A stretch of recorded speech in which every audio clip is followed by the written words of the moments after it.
Hi, I'm Redge Walter.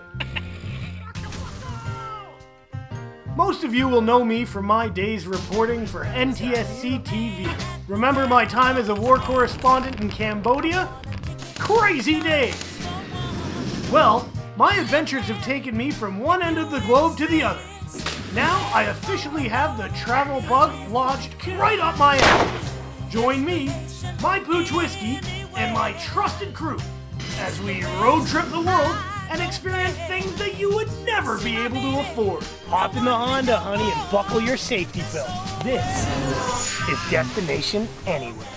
And I think we got it. Better fucking have it. Toronto, a city often referred to as the wallet of Ontario. That's in Canada, folks.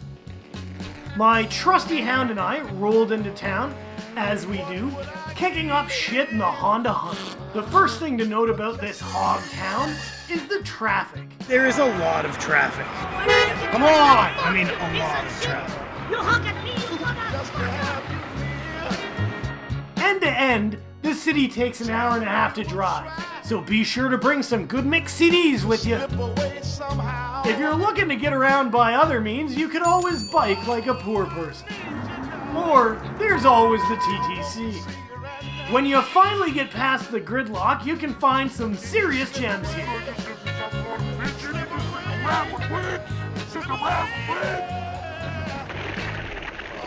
I've heard people talk about Toronto's architecture.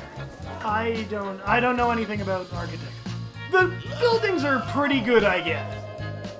The CN Tower is a must-see. No, really, you can't miss it. Okay, I think we got it. Let's Think move so? on to the next one. Look at it, eh? Big tower. That's a really large tower. It's like a big phallus, though, isn't it? It's like a dick tower. It's like this is a big ball right there. Like, why only one? Why only I one think ball? the city has testicular cancer. What? That's inappropriate. I don't like that type of talk. Watch your mouth. Where are you going, Reg?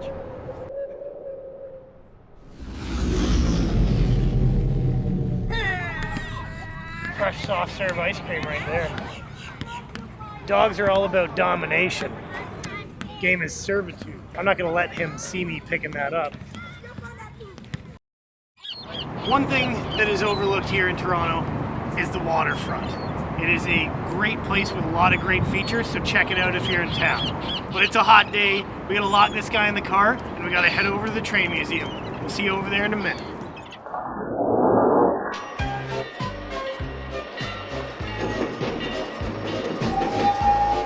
We are here at the Toronto Railway Museum.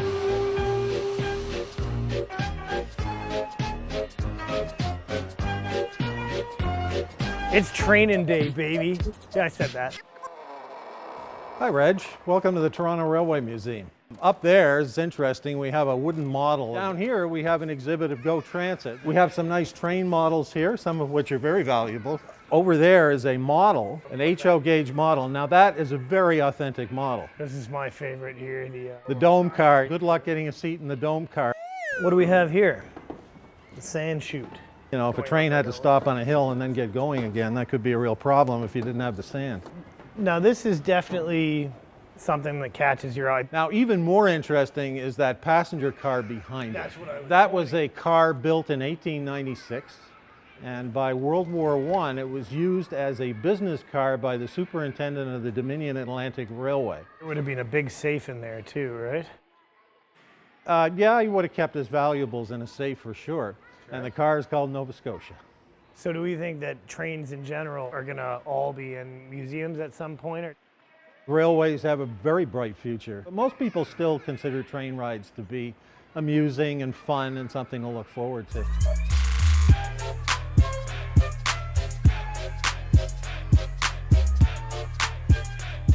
Figure it out. Rock on! Now this is a great opportunity. Trains would come in because our locomotives, steam power locomotives, wouldn't be able to back up. They'd have to be physically turned. It's amazing that a piece of history like this would actually still be present right in the heart of a city. Surprised they haven't knocked it out, put up a condo. Picture this 100 years ago. Still doing this. It's a lifetime of spinning. And hopefully 100 years from now, we'll be smart enough to still have this. Though, it won't be useful. Now let me tell you something. Trains, part of history or just history? You be the judge. Thank you very much, Mr. Conductor. Come here. This is our producer, Mo. Touch it. Touch the train. I'm not gonna touch the train. Touch the fucking train. What purpose is that, sir? Just touch it. Will it shut you up? Yeah, touch it. Touch it. You're touching history. That's what you're doing. Okay. Fucking history. Think about it. Somebody get my happy pen! Here we are at Joe Rockheads. I think we're meeting Io. How you doing? Hey, how are you? Not too bad today. So tell us a little bit about the place and show us around a bit. Enter the first area here. It's where people are going to be doing what's called bouldering. Bouldering is one of 3 styles of climbing that happens here. It's the only style that doesn't use rope. Okay. There's a lot of gymnastics involved in bouldering, and because you're doing lots of gymnastic movements, you end up falling a lot.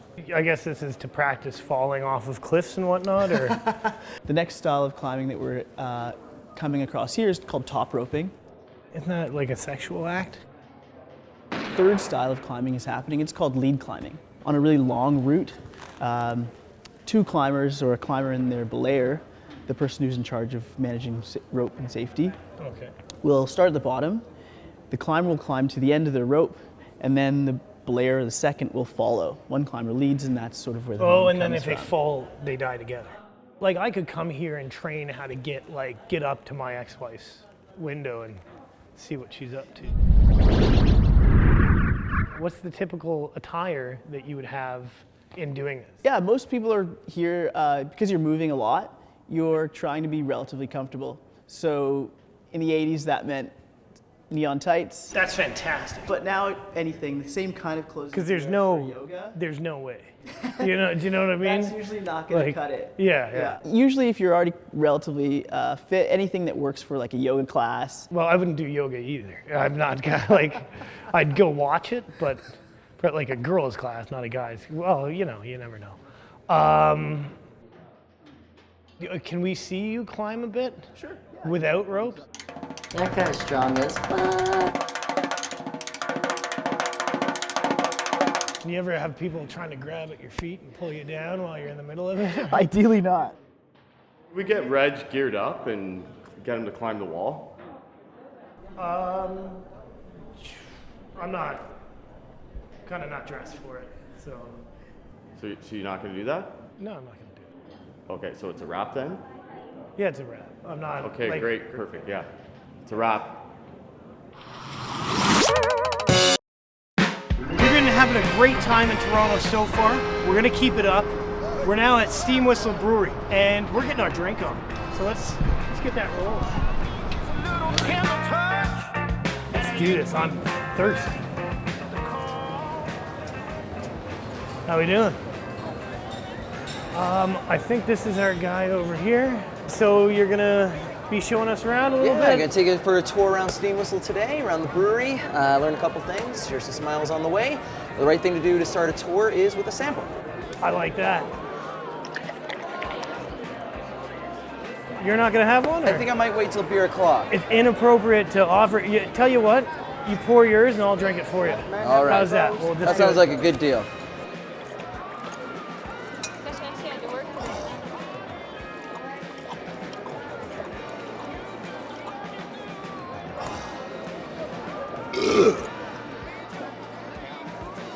Well, we're going to go into the event hall. We're going to go all around the brewery. We're going to see how we make our beer. We're going to see our canning, our kegging, and our bottling lines. And we'll learn the history of the company. And at the end, we'll enjoy a bit more beer to sample as well. Nice. Lead the way. Okay. Lead on. Come with us. Yes, gave a water. Jesus gave a water. Yeah, get it deep in ya. Wakes you up. Oh wow. Makes you thirsty though. You know, It does smelling make you the thirsty. beer. And it's very loud. All you need for a great beer is just 4 all-natural ingredients. And So fish oil, water. What are the other 2? Well, you're close. Okay. We've got yeast, we've got spring water, we got barley, and we have our hops. No fish oil. No fish oil, I'm afraid. Yeah, you have to get your omega-3s in another way. So these ingredients are hops. Okay, so these come from Germany and the Czech Republic. That looks like a gerbil feed. Yeah, it's actually, Rabbit well, feed. this is what it looks like in nature. So you're welcome to give that a smell if you want. It is edible if you want to taste it, but I don't really recommend because it's that floral aroma and that crisp bitter finish in your beer. That's exactly where it comes from. You're a brave man. I'll do it. Oh yeah, you were right when you said don't try it. Like Mama used to make, right? Oh, that tastes like my wife's cooking.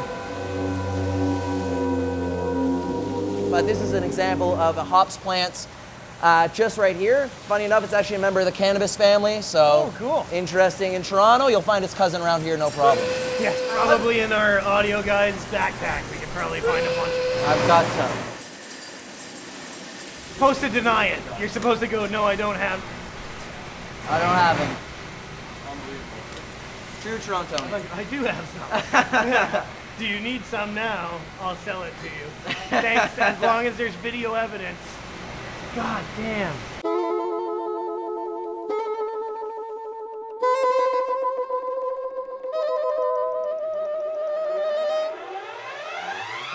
All right, so this is the mezzanine bar. Nice. This is where we get to try steam whistle unfiltered. So we have our regular old Pilsner here, good old-fashioned steam whistle. So as beer ages, a lot of yeast and sediment and protein build up in those tanks. So to make it look pretty, we filter all that stuff out to leave it nice and gold. Okay. But you can also enjoy it, same recipe, with all that stuff still in it.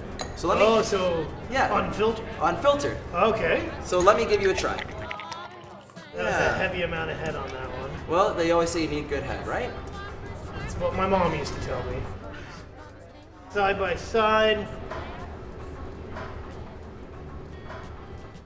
Yeah, definitely my favorite way to enjoy a steam whistle. Well, let's continue Do on. you think we should do another interview?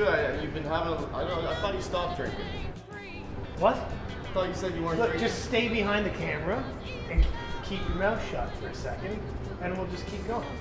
Sorry about that. Let's Okay. continue on.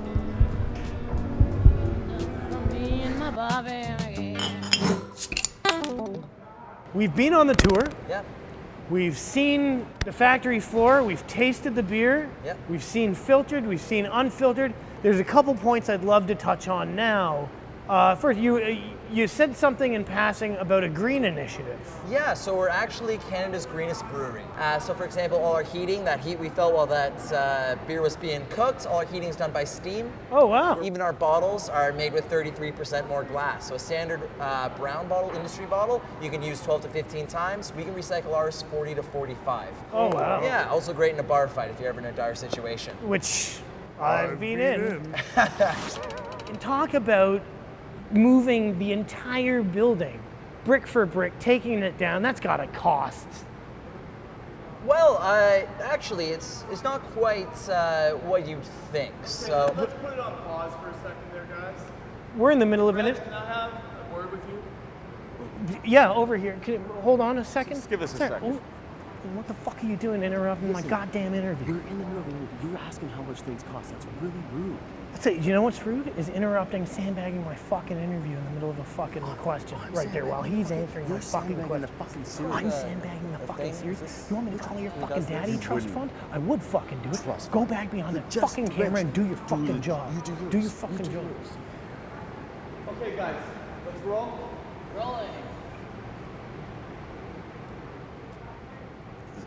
I want to thank you so much for having us out here. It's been a pleasure tasting the beer, seeing how it all goes down. I want to thank you so much for hosting us. hey, my pleasure. Have a great day, all right? Yeah, you too. Cool.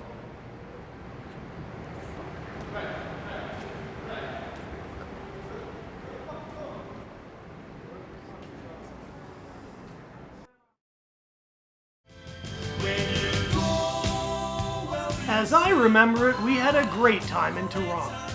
We went to the CN Tower, a couple of restaurants, and a whole slew of other things. I remember being at a fountain with a bunch of dogs on it. All in all, we had a great time and we'll definitely be returning to this amazing city. if the series is renewed, and we are paid to do so. Ideally, without that cunt Maurice. Follow us on our social media accounts such as Twister and Fekla.